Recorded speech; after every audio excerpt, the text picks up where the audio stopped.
Today we're going to be talking about the reaction quotient Q. In this video I'm going to go over how you calculate Q and how you use it. We're going to start with an example reaction between sulfur dioxide, SO2 gas, which will react with oxygen gas.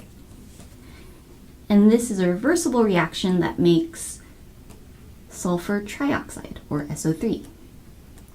We should make sure this is a balanced reaction. We have two sulfur dioxides reacting with one O2 to give two SO3. At equilibrium, we can calculate the equilibrium constant Kc. So at equilibrium, we know the concentrations should be constant because the rate of the forward and backward reactions are the same.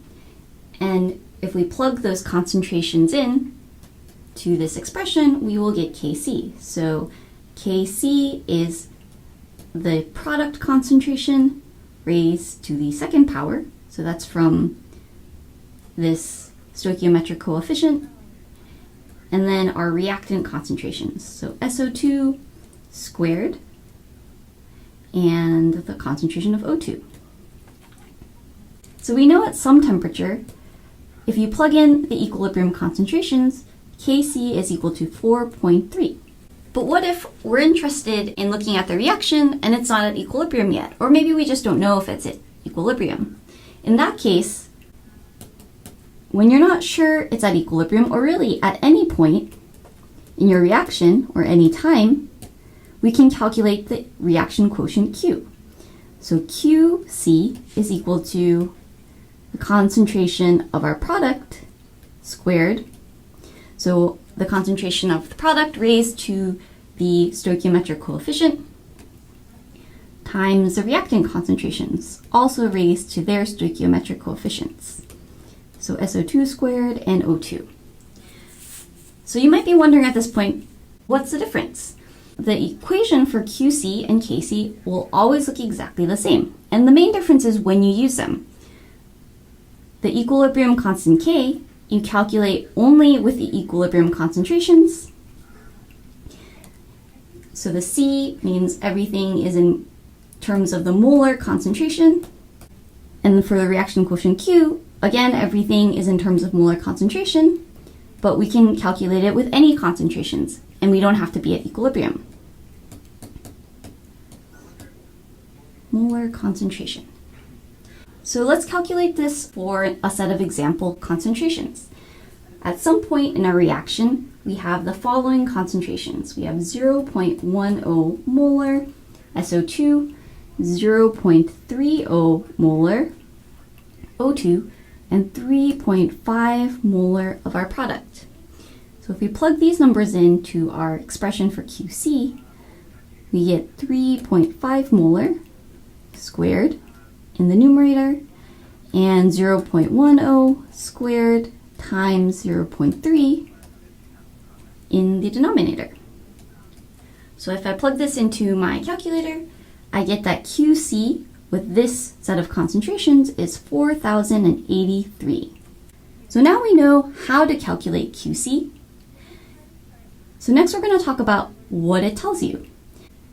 So there are three possible scenarios. So when Q is equal to K, that tells us we're at equilibrium.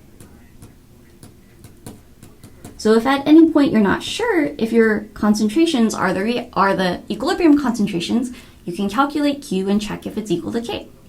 And in this case, it's not.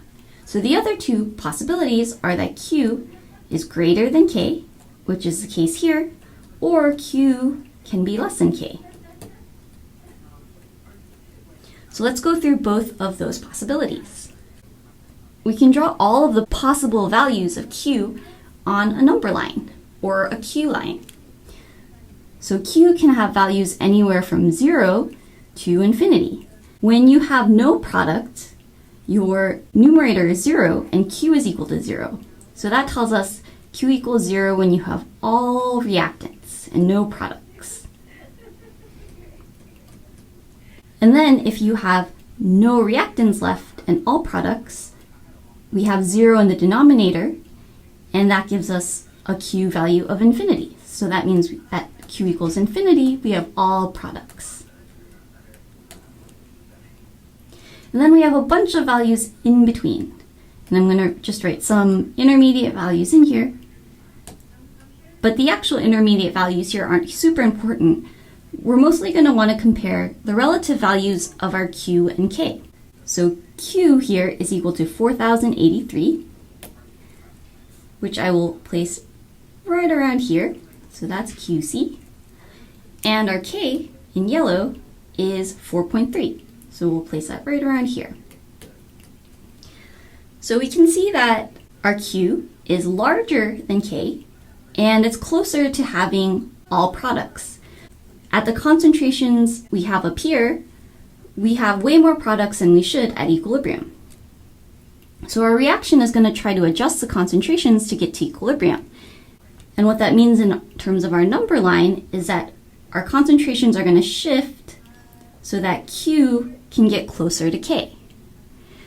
Since our shift is to the right and it's moving towards all reactants, our reaction is going to favor reactants to get to equilibrium.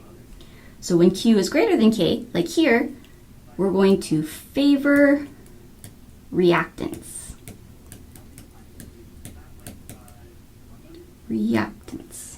And then the last scenario, when Q is less than K, our reaction will favor products.